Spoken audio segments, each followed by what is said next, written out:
Sehingga definisi cinta oleh Faiz dan oleh Mbak Imayatul Umah itu berbeda. Misalkan cinta itu apa, Mbak Imayatul?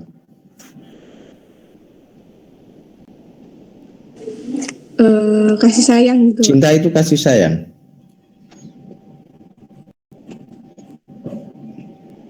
Pernah jatuh cinta toh? Kenapa? Oke. Mas Farid pernah jatuh cinta?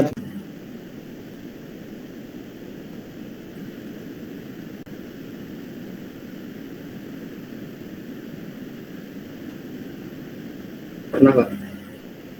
Itu Pak Farid. Gimana?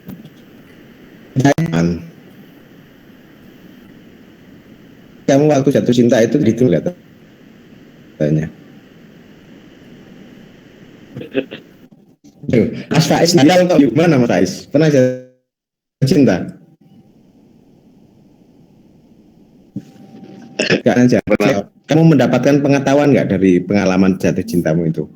Sehingga mendefinisikan membuat sebuah teori namanya cinta itu adalah ini. Menurut saya Pak, cinta itu cerita indah namun tiada arti Pak. Yang berawal dari indah, rasanya sakit hati Pak. Oh gitu. Oh berarti patkai ya kamu ya? Patkai. Begitulah akhirnya artinya cinta, penderitaannya tiada akhir gitu ya. Lah ini kan gini, proses mencari sebuah pengetahuan, anggap aja bahwa realitas cinta itu adalah seperti Islam. Anggap saja, dianalogikan seperti Islam. Cinta itu bisa datang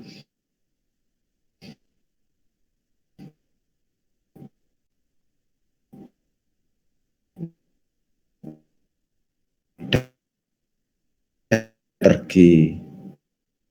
Cinta kadang pertama itu dikatakan setia. Cinta itu juga datang karena nafsu.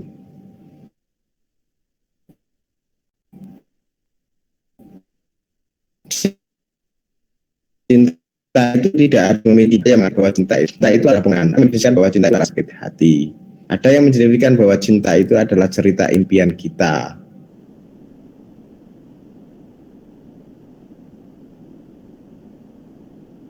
Ada juga yang mendefinisikan bahwa cinta itu adalah kumpulan di dalam rasa sedih, rasa menyukai, rasa untuk diperhatikan, rasa untuk memperhatikan. Ya. Maka siapa tidak pernah mati rasa.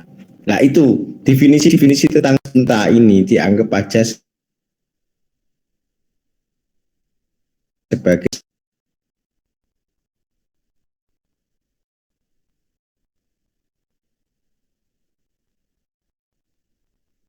teori. Cinta menurut Mbak Imayatul Umah itu adalah teorinya adalah kasih sayang. Tentunya Mbak Imayatul Umah punya referensi sendiri untuk mendefinisikan cinta itu berdasarkan pengetahuan dia atau proses mendapatkan pengetahuan itu. Ya seperti ini cinta apa definisi apa maksudnya proses pengetahuan, diskursus pengetahuan itu seperti itu. Saya kasih contoh aja, misalkan pendapat Westbrook tentang makna dan cakupan Islam Studies ya merupakan salah satu rumusan yang cukup komprehensif. Oleh karena itu pandangan tersebut dapat digunakan sebagai acuan atau konsep studi Islam. Ia menyatakan bahwa pendapat dalam kutipan berikut ini. Studi Islam meliputi kajian agama dan tentang aspek-aspek keislaman masyarakat dan budaya Muslim. Atas dasar perbedaan di atas kiranya mungkin untuk mengidentifikasi 3 pola kerja yang berbeda yang masuk dalam ruang umum studi Islam. Yang pertama adalah pada umumnya ada kajian normatif, agama Islam dikembangkan oleh sarjana Muslim ya. Yang kedua ada kajian non-normatif dan yang ketiga adalah kajian non-normatif atas berbagai aspek keislaman. Sebenarnya kalian mendefinisikan ini, mendapatkan ini ya sebenarnya hanya baca buku itu sudah cukup sebenarnya. Nggak harus pakai referensi 3 jurnal yang kalian pakai di kelompok 8. Ya. Untuk kelompok 9 dan 10 pakai buku panduan bukunya ya, Pak. Itu referensi wajib sebenarnya, tapi dipakai oleh beberapa kelompok yang ada. Ya tinggal baca aja, dibaca terus habis itu dikembangkan, dibaca terus dikembangkan dengan perspektif kalian. Sebenarnya makalah ini kan gini. Anda dapat bab ini, silahkan dibaca bareng-bareng, setiap orang membaca, terus habis itu didiskusikan. Nah, yang digarap di makalah itu adalah apa? Hasil diskusinya itu. Ya nggak apa-apa kalau kamu bikin makalah kan nggak harus kayak itu. Bikin makalah misalkan menurut Yonga dalam diskusi ini, dari diskusi kemarin, setelah membaca buku ini dengan tema ini dia menyimpulkan bahwa bla bla bla bla bla bla. Menurut Himayatul juga senada dengan Yonga, Himayatul juga dalam diskusinya menyampaikan, sehingga kita tahu nih ranah kalian itu dalam mereview bacaan-bacaan yang ada itu seperti apa. Jadi tidak harus saklek seperti ini. Saya malah suka tugas-tugas itu yang seperti itu, hasil diskusi tentang kalian baca tema ini, terus habis itu kelompok ada 5 kelompok, terus didiskusikan kira-kira untuk apa dalam pembacaan ini ada berapa hal penting sih. Kalau misalkan ada 3 hal penting, berarti 3 hal ini yang kita akan sodorkan sebagai sebagai makalahnya, gitu sebenarnya. Bukan ini ya, hasil pentelaah ya, harus telaah dari bacaan Anda, bukan bacaan Anda yang dipindah ke tugas. Hasil telaah. Karena beda, SMK dan S1 itu beda. Kalau SMK itu adalah memindah teks yang ada. Tapi kalau mahasiswa itu dari teks dibaca, ditelaah, terus habis itu hasil telaahnya dipindah ke dalam kertas. Ini bedanya S1 dan SMK dan SMA dan S1. Jadi kalian sudah harus berbeda, gitu ya. Kalian sudah harus punya pembeda antara S1 dan SMK. Kalau ini kalian lakukan terus-menerus, membaca, ditelaah, hasil telaah ditulis dalam sebuah makalah dan sebagainya, kalian yang pertama akan mendapatkan satu referensi kata Anda akan banyak sekali. Yang kedua, Anda akan terbiasa menulis. Jadi menulis itu biasanya kalian kesulitan di awal paragraf, mungkin kata ini kok bolak-balik, kadang-kadang satu paragraf kata yang itu berulang berkali-kali ya. Tapi kalau Anda biasakan setiap bikin tugas mata kuliah dengan kebiasaan tersebut, nanti Anda akan terbiasa, Anda punya kosakata banyak sekali. Dan ini apa? Ini sangat berguna nanti ketika Anda melakukan tugas akhir berupa skripsi. Karena skripsi isinya adalah tulisan Anda,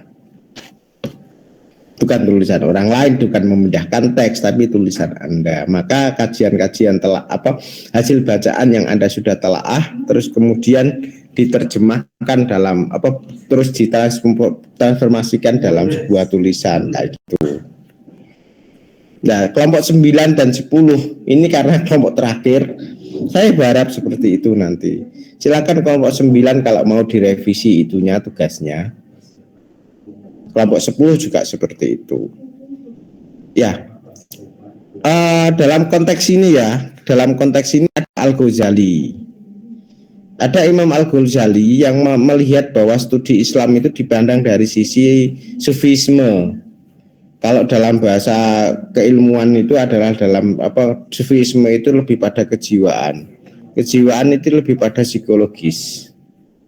Jadi dalam memandang Islam dengan perspektif sufisme dan sebagainya. Dari semua tokoh-tokoh yang ada ya, dari semua tokoh-tokoh yang ada ini, maka terjadilah sebuah dalam sudut pandang Al-Ghazali ini menawarkan suatu sistematika baru dalam pengeraan ajaran keislaman meskipun cenderung monolitik dan dibuat dalam suatu atap ya. Kemudian dari hasil Al-Ghazali disempurnakan dengan hasilnya Ibnu Khaldun. ini berusaha memahaminya dalam ranah sosialitas sebuah dinamika pengkajian berbagai aspek dalam Islam. Terus habis itu ada tokoh juga namanya Hogan, telah menghadirkan konstruksi pola studi Islam klasik yang lebih apresiasif gitu ya. Kemudian menurut Al-Ghazali sering mempresentasikan bahwa sebuah segmen sufisme ini ya tadi sudah saya jelasin. Dan yang terakhir mana ya? Ini yang terpatik ya. Ini yang terakhir. Yang pokoknya di sini. Sebentar. Dinamika studi Islam ini akan selalu terjebak dalam dua pandangan. Jadi studi Islam dalam perspektif pengetahuan ini akan terjebak dalam dua pandangan. Yang pertama adalah studi Islam yang jatuh pada wilayah ilmu pengetahuan akan kehilangan muatan normatifnya. Ya, studi Islam yang terlalu memusatkan perhatiannya dengan ilmu pengetahuan akan kehilangan muatan normatifnya sebagai sistem ajaran. Muatan normatif itu apa? Muatan normatif itu ya kayak teks ayat-ayat Al-Quran. Muat-muatannya itu terus proses-proses memahami Al-Quran seperti apa, proses untuk menafsirkan Al-Quran itu seperti apa.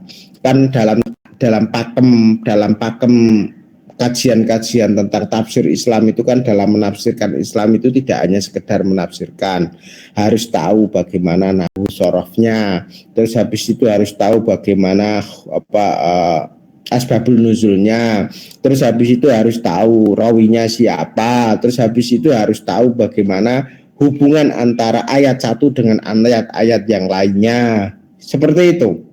Ini adalah muatan-muatan normatif dalam studi Islam, muatan-muatan normatif yang ada dalam Islam.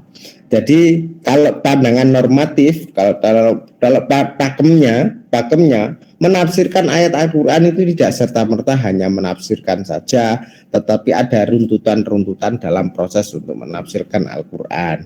Maka dalam konteks ini terhadap pengayaan tafsir Al-Quran misalkan banyak sekali tafsir-tafsir yang berbeda-beda.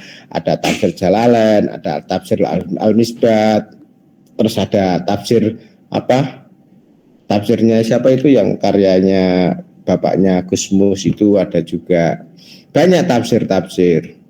Sehingga dalam proses tafsir mengerucut pada sebuah metode yang sama, itu idiomnya. Tapi kalau melihat studi Islam hanya lebih menekankan pada ilmu pengetahuan, normatif tadi itu akan menjadi hilang, akan menjadi minim sekali. Yang kedua, pandangan yang kedua ini yang lebih penting juga, bahwa dalam studi Islam yang jatuh pada wilayah normatifnya seperti yang saya bilang tadi akan kehilangan muatan rasionalitas dan kognitifnya. Kedua pandangan tersebut sama-sama tidak tepat dengan mengusung nilai sistem ajaran. Studi Islam tidak pernah lepas dari dimensi kognitif agar diterima di masyarakat. Begitu pula studi Islam dengan mengusung jubah pengetahuannya tidak bisa lepas dari dimensi normatifnya. Jadi perbedaan seharusnya di kelompok 8 ini menceritakan sebuah perbedaan pendapat di situ, banyak tokoh itu. Yang pertama adalah melihat studi Islam dalam kerangka ilmu pengetahuan, yang kedua adalah melihat pengetahuan dalam kerangka studi Islam. Sehingga muncul dua pro dan kontra pendapat ini. Yang satu adalah didasarkan pada ilmu pengetahuan, yang satu adalah didasarkan pada ajaran-ajaran normatif. Sehingga ada beberapa tokoh, aliran-aliran tokoh yang memberikan sebuah pencerahan dalam melakukan studi Islam, tidak memihak pada konsep keilmuan pengetahuan tidak memihak pada ajaran-ajaran normatif, yaitu sebagai studi Islam ini tidak memihak, sehingga menggabungkan bahwa dalam studi Islam ini juga ada sisi-sisi normatif, dia juga tidak menghilangkan rasionalitas. Nah, inilah konsep inilah yang sampai sekarang dikenal dengan integrasi interkoneksi. Nek di UIN Sunan Kalijaga dikenal dengan integrasi interkoneksi, sehingga Prof. Amin Abdullah ya menjelaskan bahwa dalam proses integrasi interkoneksi dalam memahami Islam itu harus bersifat poliperspektif, bukan monoperspektif. Karena apa? Pemahaman Islam yang hanya berarah dengan satu perspektif saja ini akan berakibat pada akan bisa menyebabkan pada gerakan-gerakan atau pola pikir yang radikal. Yang salah satunya adalah menciptakan stereotip atau menciptakan justifikasi terhadap kesalahan dari perspektif lain, atau menciptakan etnosentris terhadap perspektif yang dia miliki, atau menciptakan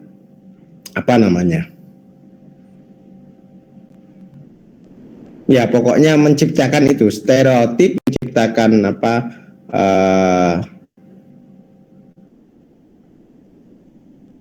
kebanggaan berlebihan terhadap perspektif dia, atau bahwa dalam melihat Islam kalau dilihat dengan satu perspektif ini akan berakibat juga pada sifat-sifat yang sifatnya etnosentris, terus habis itu fanatisme terhadap satu perspektif yang ini yang akan bisa menyebabkan pemikiran radikal keras.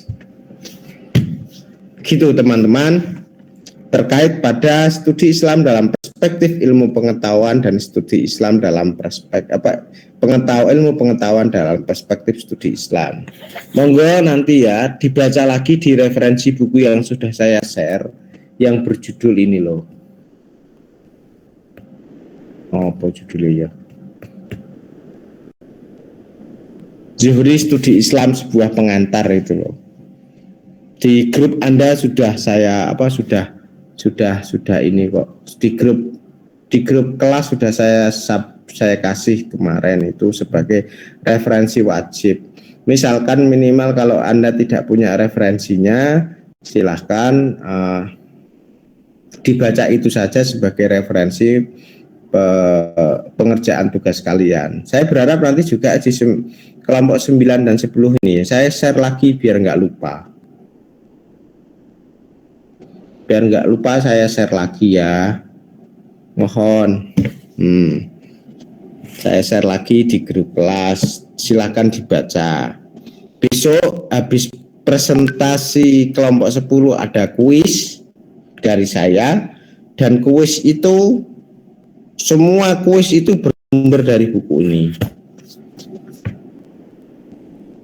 Semua kuis itu bersumber dari buku ini. Kuisnya akan saya bikin secara online. Anda tinggal milih A, B, C, D, A, B, C, D. Yang pertama jawaban yang benar, yang kedua adalah kecepatan. Misalkan saya kasih 100 soal.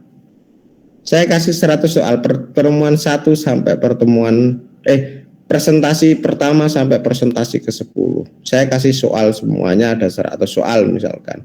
Jawabannya A, B, C, A, B, C, A, B, C, 1, 2, A, B, C, jawabannya apa saja. Nanti silakan nanti diisi kalau A kecepatan. Pokoknya jumlah poin yang benar dan kecepatan waktu mengisi kuisnya. Nah, silakan nanti dimulai sebagai referensinya itu dibaca. Studi Islam sebuah pengantar itu sebagai referensi wajib yang Anda harus baca ketika dalam memahami studi Islam. Oke, teman-teman, ada pertanyaan tidak?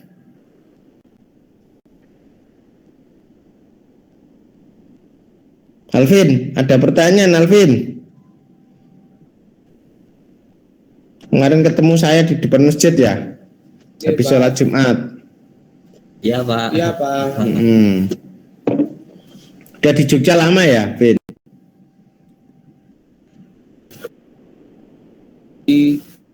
domisilinya di Kecamatan Banguntapan, Pak. Oh, Kecamatan Banguntapan. Di kantor kecamatannya. Barat kantor kecamatan, Pak. Pasar Ngipik berarti. Iya, Pak, Pasar Ngipik lama.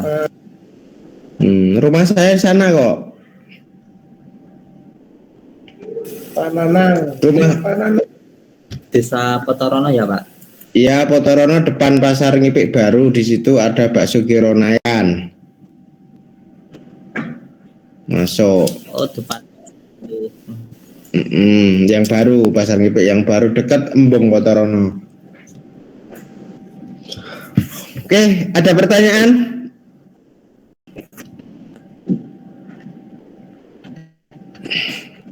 Ada pertanyaan teman-teman? Pak, mau Kalau saya nelpon kalau ya, Pak. kalau nggak ada pertanyaan, saya minta nanti untuk kelompok 9 dan kelompok 10 besok tugas kelompoknya di revisi kembali sesuai dengan anjuran saya tadi, ya. Karena ini presentasi terakhir kelompok 9 dan 10 itu saya berharap lebih maksimal. Yang kedua, pakai buku yang sudah saya share itu sebagai referensi. Dan yang ketiga, hasil makalahnya itu bukan hasil dari memindahkan teksnya, tapi hasil telaah dari kelompok kalian. Oke, terima kasih. Mohon maaf jika ada salah, karena kalau terlalu lama kasihan kuotanya. Ya, kalau terlalu lama juga kasihan telinganya. Mohon maaf jika ada salah kata. Wassalamualaikum warahmatullahi wabarakatuh. Terima kasih, Pak Nana. Mbak siapa? Mbak, ini untuk absensinya Mbak ya, tolong di itu ya. Mbak siapa ini? Oh iya, Pak. Mbak yang biasanya.